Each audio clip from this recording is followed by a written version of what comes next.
Test 6.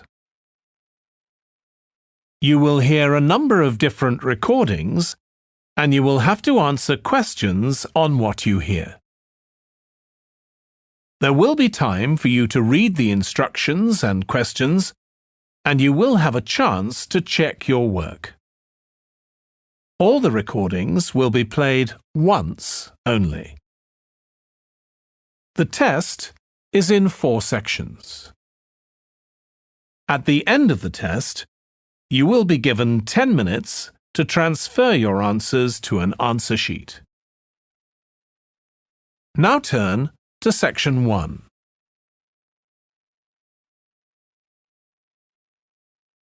Section 1. You will hear a woman phoning a box office to ask about a festival in the town of Kenton. First, you have some time to look at questions 1 to 5.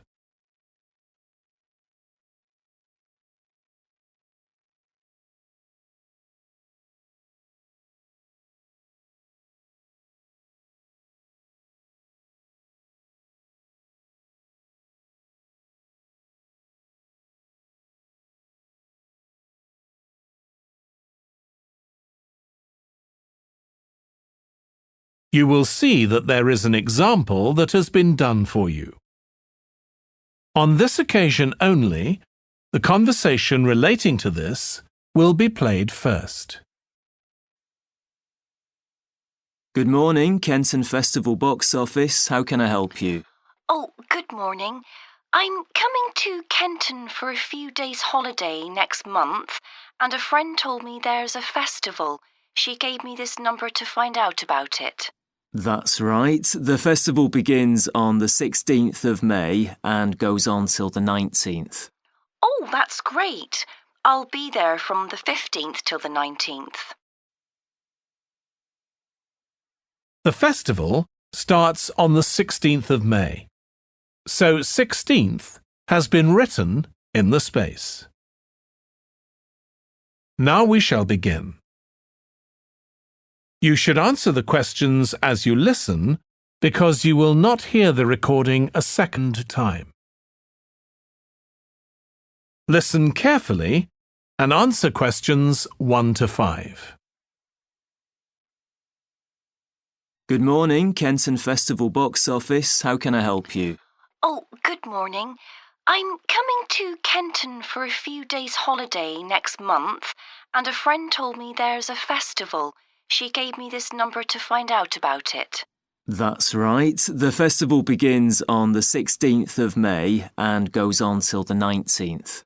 Oh, that's great. I'll be there from the 15th till the 19th.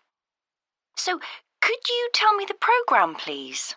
Well, on the first day, there's the opening ceremony in the town centre. People start gathering around 2 o'clock to get a good place to see from. And the events will start at 2:45 and finish about 5:30. OK, thanks. I'll make sure I get there early to get a good spot. The festival will be officially opened by the mayor. He'll just speak for a few minutes, welcoming everyone to the festival. All the town councillors will be there, and, of course, lots of other people. Right. Then there'll be a performance by a band. Most years we have a children's choir, but this year the local army cadets offered to perform, and they're very good. Uh-huh. After that, a community group from the town will perform a play they've written themselves, just a short one. It's about Helen Tungate. I don't know if you've heard of her. I certainly have. She was a scientist years ago. That's right. She was born in Kenton exactly 100 years ago, so we're celebrating her centenary. I'm a biologist, so I've always been interested in her. I didn't realise she came from Kenton. Yes. Well, all that will take place in the afternoon, and later, as the sun sets, there'll be a firework display. You should go to the park to watch, as you'll get the best view from there. And the display takes place on the opposite side of the river. It's always one of the most popular events in the festival. Sounds great. Before you hear the rest of the conversation, you have some time to look at questions 6 to 10.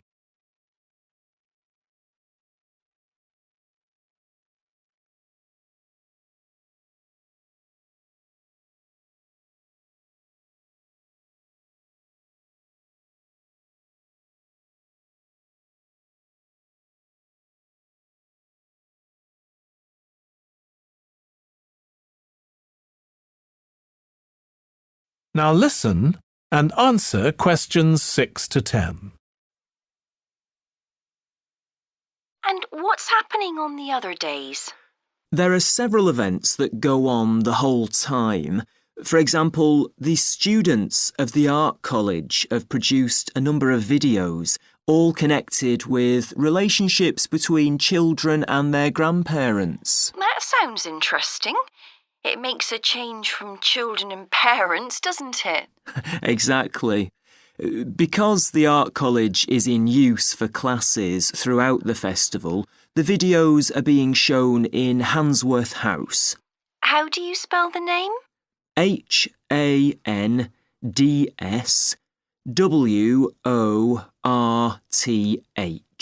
Handsworth House. It's close to the town hall. Right. Now, let me see, what else can I tell you about? Are there any displays of ballet dancing? I'm particularly interested in that as I do it as a hobby.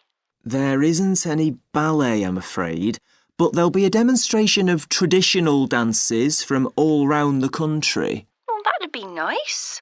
Where's that being held? It's in the market in the town centre, the outdoor one, not the covered market. And it's on at 2 and 5 every afternoon of the festival, apart from the first day. Lovely. I'm interested in all kinds of dancing, so I'm sure I'll enjoy that. I'm sure you will. And I'd really like to go to some concerts, if there are any. Yes, there are several. 3 performed by professionals and 1 by local children. And where is it being held? It's in the library, which is in Park Street. On the 18th at 6:30 in the evening. I presume I'll need tickets for that. Yes, you can book online, or you can buy them when you arrive in Kenton, either at the festival box office or from any shops displaying our logo in the windows. Well, I think that'll keep me busy for the whole of my stay in Kenton. Thank you so much for all your help. You're welcome. I hope you enjoy your stay. Thank you. Goodbye. That is the end of section 1. You now have half a minute to check your answers.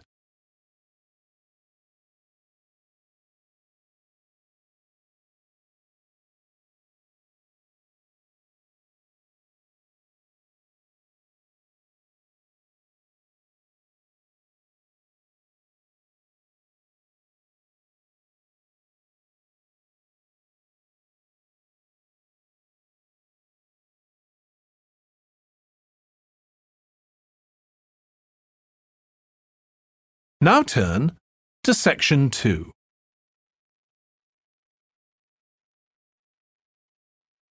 Section 2. You will hear a man talking to a group of people about a tour of theatres in the city of Munich in Germany that he has arranged for them. First, you have some time to look at questions 11 to 15.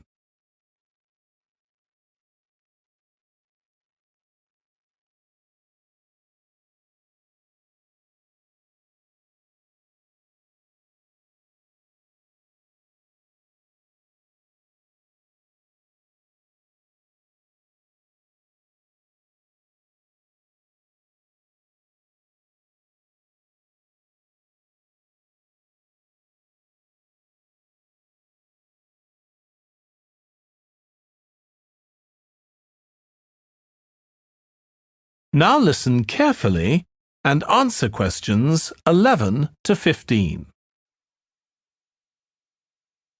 Right. I've now almost succeeded in finalising plans for our tour, so I'll bring you up to date with what I know. As you know, we're flying first to Munich on Monday the 4th. The flight is at 11:30, so it's too early to have lunch at the airport. I suggest we meet there for coffee at 10, which should give us plenty of time for breakfast before we leave home. When we arrive in Munich, we'll be met at the airport by Klaus Bauer. Klaus works for a tour operator, and he'll look after us for the time we'll be in Germany. He's already liaised with the managers of the theatres we're going to visit, and he's also arranged for an officer of the National Theatre in Munich to show us round the theatre one afternoon during our stay. Now, last time we discussed this trip, I didn't have the precise cost for hotel rooms, but now I have. The normal rate at the hotel where we're staying is €150 a night for a double room. I'd hoped to get that down to €120, but in fact I've been able to negotiate a rate of 110. That'll be reflected in the final payment, which you'll need to make by the end of this week. On Tuesday, the day after our arrival, I had hoped we could sit in on a rehearsal at one of the theatres, but unfortunately that's proved very difficult to arrange.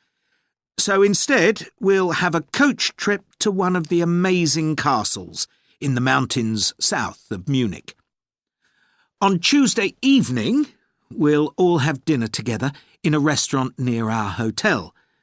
From talking to you all about your preferences, it was clear that a typical local restaurant would be too meat-oriented for some of you. Some of you suggested an Italian restaurant, but I must confess that I decided to book a Lebanese one, as we have plenty of opportunities to go to an Italian restaurant at home.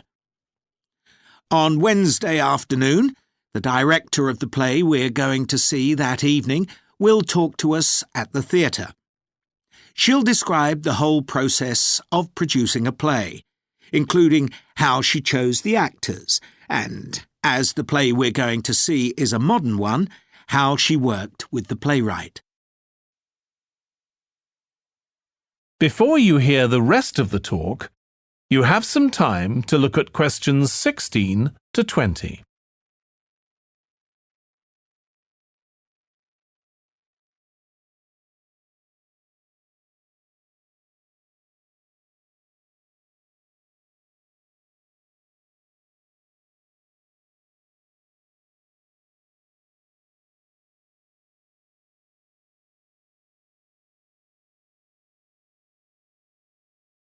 Now listen and answer questions 16 to 20.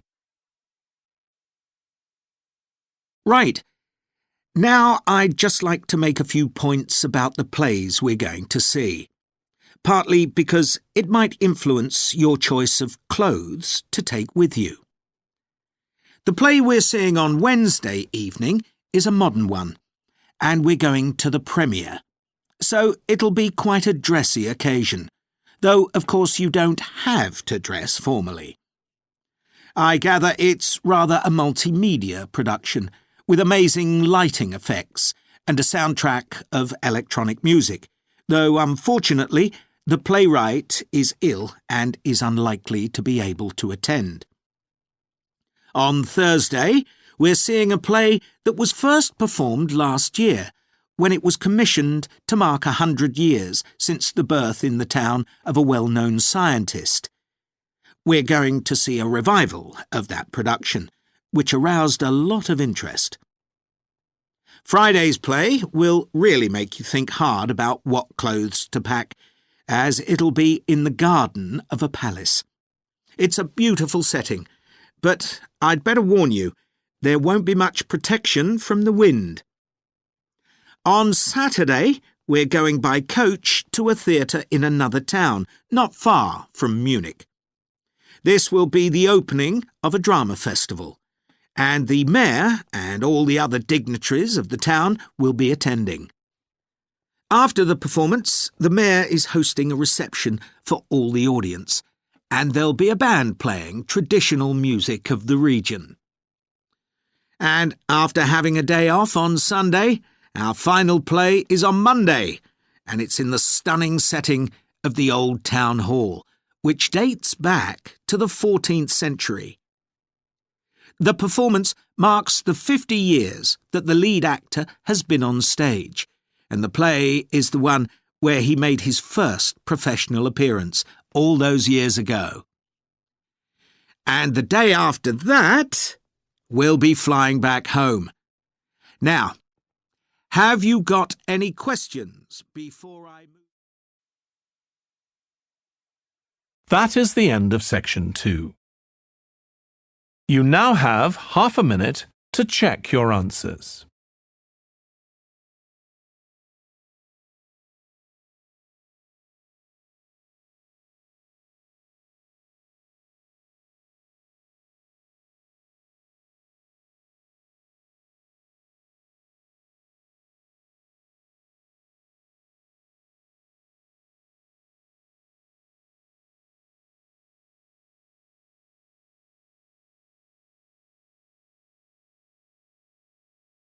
Now turn to section 3.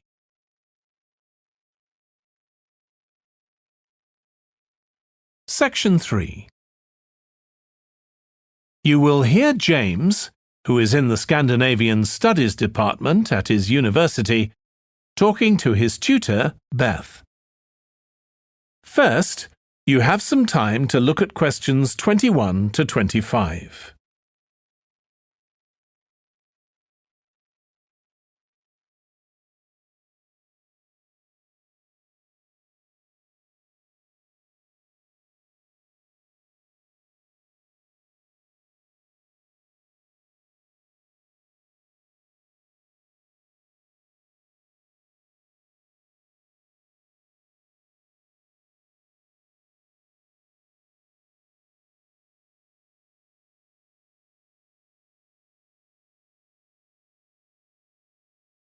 Now listen carefully and answer questions 21 to 25. Oh, good morning. You must be James. I'm Beth Cartwright. Please call me Beth. Thank you. Now, as this is your first tutorial since you started on the Scandinavian Studies course, I'd like to find out something about you. Why did you decide to take this course? Well, my mother is Danish, and although we always lived in England, she used to talk about her home a lot, and that made me want to visit Denmark. We hardly ever did, though. My mother usually went on her own. But whenever her relations or friends were in England, they always came to see us. I see. So I assume you already speak Danish, one of the languages you'll be studying? I can get by when I talk to people, though I'm not terribly accurate. Now, you probably know that you'll spend the third year of the course abroad. Have you had any thoughts about that? I'm really looking forward to it. And although Denmark seems the obvious place to go because of my family connections, I'd love to spend the time in Iceland. Oh, I'm sure it can be arranged. Do you have any plans for when you graduate? A lot of students go on to take a master's degree. I think the 4 years of the undergraduate course will be enough for me. I'm interested in journalism, and I quite like the idea of moving to Scandinavia and writing for magazines. I'd find that more creative than translating, which I suppose most graduates do. Okay. Now, how are you finding the courses you're taking this term, James? Well, I'm really enjoying the one on Swedish cinema. That'll continue next term. But the one on Scandinavian literature that's running at the moment will be replaced by more specialized courses. Oh, and by the way, if you're interested in watching Danish television programs, there's going to be a course on that the term after next. That sounds good. Have you started thinking about the literature paper that you have to write in the next few weeks? Yes, my first choice would be to do something on the Icelandic sagas. The trouble with that is that a lot of people choose that topic, and it can be difficult to get hold of the books you'll need. Why not leave that for another time? Right. You might find modern novels or 19th century playwrights interesting.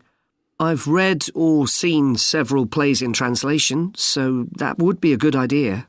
Fine.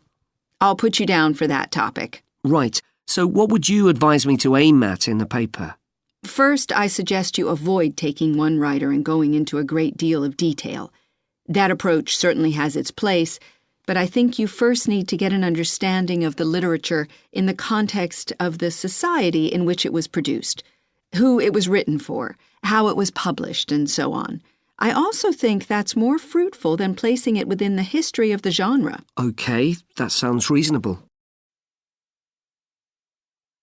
Before you hear the rest of the discussion, you have some time to look at questions 26 to 30.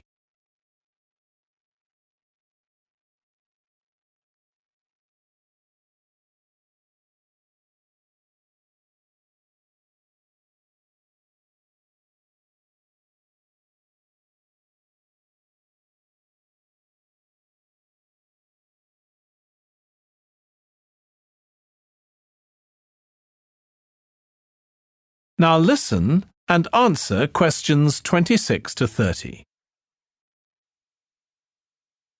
Could I ask for some advice about writing the paper I'm working on about the Vikings? I have to do that this week, and I'm a bit stuck. Of course. Have you decided yet what to write about? No, I haven't. There's so much that seems interesting. Viking settlement in other countries, trade, mythology. Well, what I suggest is that you read an assignment a student wrote last year, which is kept in the library. It's short and well-focused, and I'm sure you'll find it helpful. I'll give you the details in a moment. Textbooks usually cover so many topics, it can be very difficult to choose just one. Okay. I've got a DVD of the film about the Vikings that came out earlier this year. Should I watch that again? If it's the one I am thinking of, I'd ignore it. It's more fantasy than reality. But I've got a recording of a documentary that you should watch. It makes some interesting and provocative points, which I think will help you to focus your topic. Right. So then, should I work out an outline? Yes, just headings for different sections at this stage. And then you should start looking for suitable articles and books to draw on, and take notes which you organize according to those headings. I see. Then put short phrases and sentences as bullet points under each heading. Make sure that this skeleton makes sense and flows properly before writing up the paper in full. Okay. Thanks. That's very helpful. That is the end of section 3. You now have half a minute to check your answers.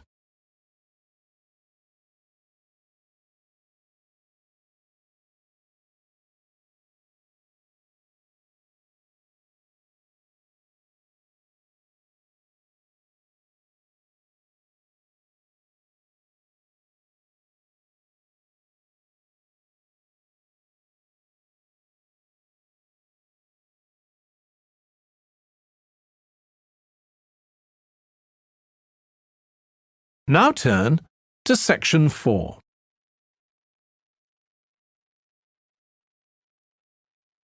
Section 4. You will hear part of a lecture about conflict at work, given by a business studies lecturer. First, you have some time to look at questions 31 to 40.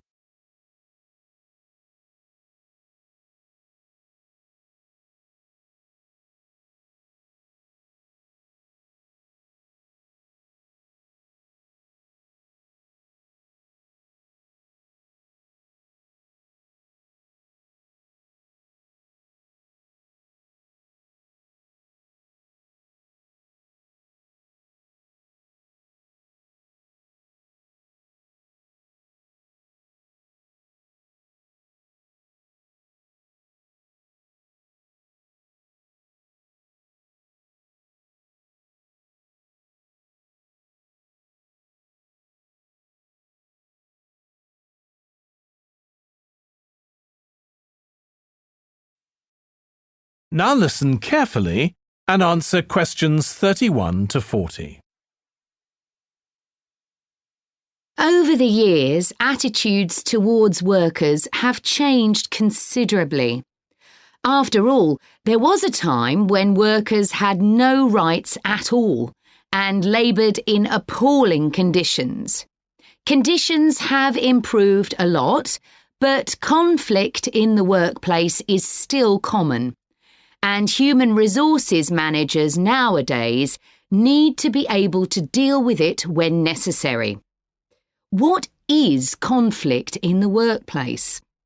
Definitions vary, but I'm taking it to refer to a whole range of behaviours that the victim finds unacceptable, from minor, harmless arguments to, at the opposite extreme, physical violence. Much of this is covered by the term bullying, by which I mean one or more people behaving abusively or aggressively against another who is in a weaker position. Although all behaviour like this is a form of conflict, not all conflict can be described in these terms. As with all human behaviour, there are numerous reasons for it, but often it's caused by someone who feels the need to show their superiority over someone else in order to feel that they aren't at the lowest level in a hierarchy or a group of people. In some cases, one person simply dislikes the other on the basis that the personality of one is in some way incompatible with that of the other person. A general habit of optimism in one person could make them intolerant of a colleague who's constantly pessimistic. Not that that justifies treating them badly, of course. Some conflicts arise when people are more interested in promoting themselves and their team than in the company as a whole. These conflicts are called structural and could come about, for example, when a sales team believe they are the only people in the business who do any useful work and look down on behind-the-scenes administrators. Conflict obviously affects the individuals concerned. The situation is likely to be very stressful for victims, resulting in their absence from work, possibly for months. For the company, if no effort is made to deal with conflict, it can spiral out of control and even lead to the breakdown of the business.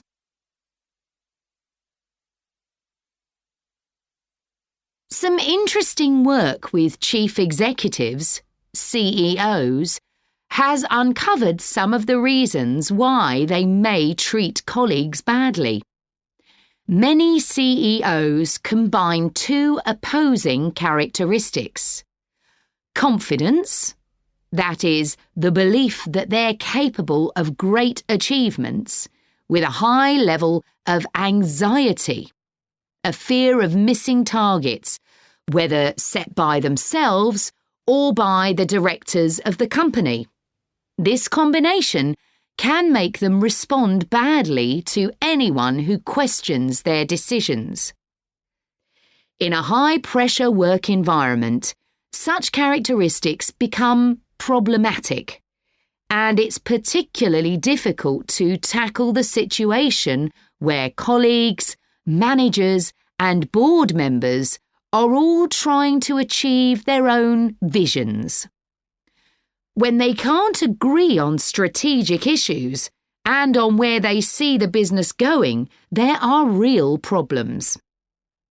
For managers at lower levels within the organisation, it might seem that an autocratic form of management, where the chief executive gives orders and everyone else has to obey, would see more conflict than others. Interestingly, though, a company with a more democratic business model can suffer more when uncertainty about who to report to leads to conflicting demands.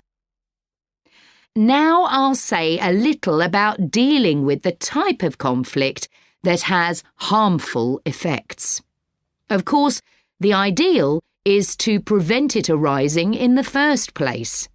A good manager at any level will make efforts to earn the respect of the people they work with, particularly those who report to them. That will involve politeness in all communications and treating them as equals who happen to have a different role within the organisation. Sometimes, of course, conflict does occur and can get out of hand. In such cases, the Human Resources Department often gets involved. However, if one of the parties in a conflict sees human resources as simply a mouthpiece for the chief executive, then an external mediator might be able to help. By talking to both sides and trying to find the truth of what's been happening, they can build a clear picture of the situation and give feedback that both sides will accept, precisely because they're independent. That is the end of section 4. You now have half a minute to check your answers.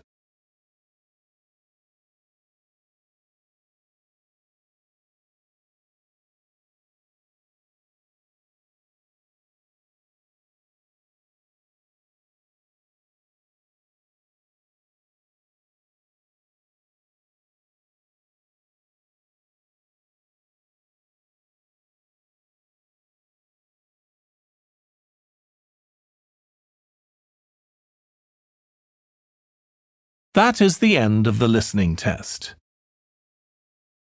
In the IELTS test, you would now have 10 minutes to transfer your answers to the answer sheet.